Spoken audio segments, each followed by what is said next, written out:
नमस्कार.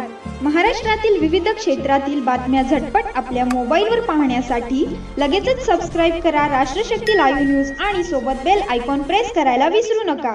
मराठा विरुद्ध ओबीसी असा आरक्षणाच्या संदर्भानं वाद पेटवला जातोय.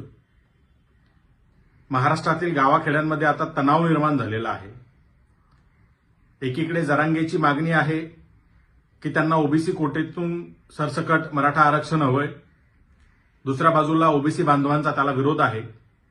या सगळ्या पार्श्वभूमीवर राष्ट्रवादी काँग्रेस शरद पवार गटाचे अध्यक्ष शरद पवार यांनी महाराष्ट्रातील एक प्रमुख मराठा नेता म्हणून आपली भूमिका स्पष्ट केली पाहिजे.